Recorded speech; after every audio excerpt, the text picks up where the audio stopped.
Okay, it's absolutely pouring now. Some people say, why don't I cut this on the ground? But we've got so many different heights to work with, so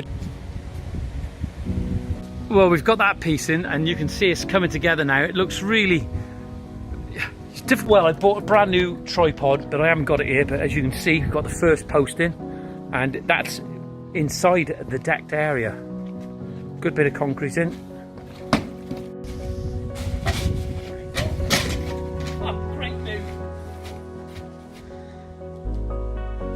Timber there, that 6x2 does go in and out just a little bit because that's just the shape of the timber.